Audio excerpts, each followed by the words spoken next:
What you're looking at is an overview of the piano keyboard. And by the way, welcome to Show Me How to Play the Keyboard. This is lesson 001. The keyboard has 88 keys, the standard piano size keyboard, and the keys are black and white. Now we're going to zoom in to the center portion of the keyboard. Okay, and now I will demonstrate certain things about this area of the keyboard or the piano. I want you to also realize you have this on your piano or keyboard. Whether we're talking about a piano or a keyboard doesn't matter. You have a center part of the keyboard. Look in that area. Now, over here you'll see 2 black keys followed by a gap. Then we have 3 black keys followed by a gap. 2 black keys followed by a gap. 3 black keys, and this continues.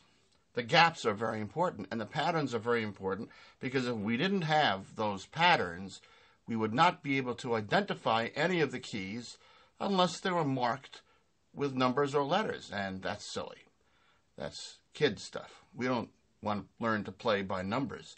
They have learned to paint by numbers, but this is different, and it doesn't work on the piano. It really doesn't work. If you've seen keyboards with numbers on them or letters on them or lights on them, that's not going to help you. You really have to learn to. The best way is the way it was intended. The patterns of black keys. 2, 3, 2, 3. It goes all the way up the keyboard that way in that pattern.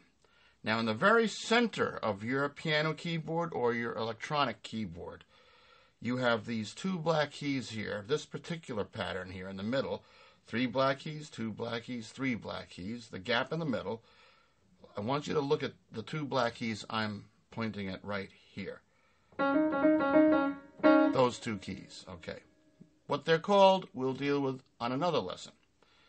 All right, the white key, this one, right in front of the 2 black keys in the center of your keyboard. Now remember, the pattern is 2, 3, the center 2, 3, and then it keeps going up like that. But it's the center 2, once again, pattern of 2, 3, the center 2 black keys, the white key right in front of it, to the left of this black key. Okay, that key is called middle C. Now, C is the note, the first note that we're going to learn, we're going to talk about. C, also known as Do in the solfeggio system, which we'll discuss more at another time. C. Okay, so it is alphabetical. C, D, E, F, G. H? No H. It starts over here. This is A. And then this one before A is G, because G is the last letter of the musical alphabet. So it goes A, B, C, D, E, F, G, A, B, C, D, E, F, G, etc. And we can start way at the bottom of the keyboard, or the piano, I should say, in this case. That's very low A. A, B, C, D, E, F, G, A, B, C, D, E, F, G, A, B, C, D, E, F, G, A, B, C. Here we are at middle C again. This is your hand. Now, the next lesson, we're going to take your right hand and start positioning it as such. And I will talk about that in lesson 2. Show Me How to Play the Keyboard 002. Brought to you by Video Views of Radio Chroma.